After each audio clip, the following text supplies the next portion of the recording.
receivers at the center of the conversation right now. If not for the knee injury, the Alabama kid, probably number one. Jameson Williams was going to be head and shoulders above the rest, but he suffers that injury and sort of brings himself back to the pack.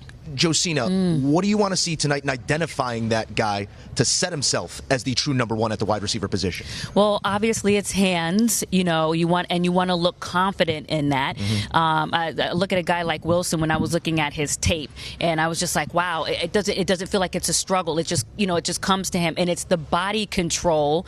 Some of those guys that do come from a basketball background or three, sport athletes, you can notice that, you see that, and that's important too when you're going up against some of these guys like Jalen Ramsey, who have no problem botting you up and not going to play off all the time and be up on you. So those are the things that I'm looking for. Just in addition to how smooth they look. I'm a big person that looks. Well, I'm not a big person, but I'm a person that looks at the hip movement and your agility through space. All these things combined are going to let me know how you're going to play out overall, and attitude.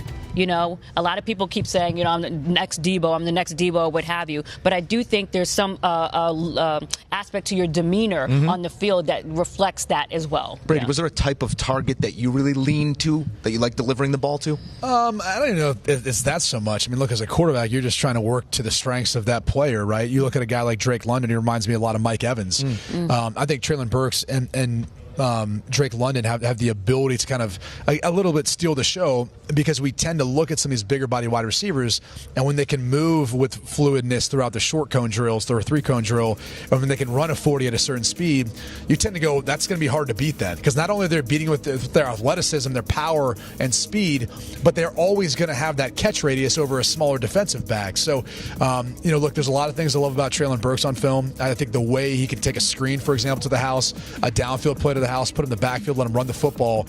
He, to me, is a problem for a lot of teams. So I'm excited to see him, but also Drake London. I know he's not quite as big as Mike Evans was, but his game and his style, the way he runs, reminds me a lot of Mike Evans. So those two guys are guys to watch. But David Bell's the other guy. Jamie, we're truly seeing the 7-on-7, 5-wide high school type era coming to the professional ranks now. It's really created a ton of depth here at the professional level, and in this draft class specifically.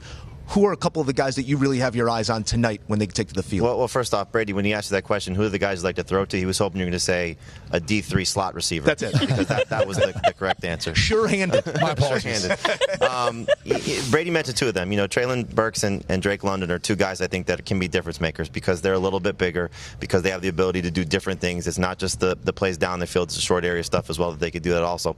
But then it's the two kids from Ohio State. When you look at Garrett Wilson and Chris Olave, I think they're going to be special talents as well. And especially what they're able to do going from one quarterback to the next and still being able to produce, from Justin Fields to C.J. Stroud and still putting up good numbers. But it's a shame that we're going to miss out on Jameson Williams being part of this, and I think it's going to benefit whatever NFL team gets him, because he probably would have been the first receiver drafted, but then you get him slipping a little bit, and that's going to be something, because he should be ready by the time we get to week 1. I just want to emphasize again, I was looking at Garrett Wilson's tape, and I'm telling you, when the ball is coming to him, it looked like milk. I'm just saying.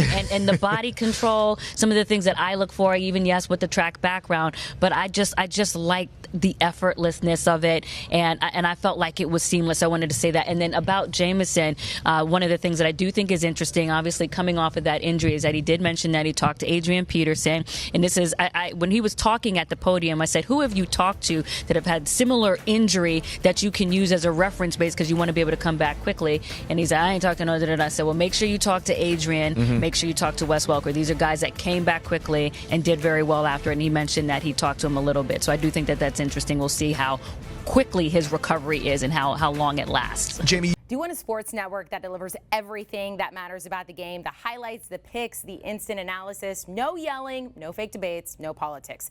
Hit the subscribe button and never miss a moment.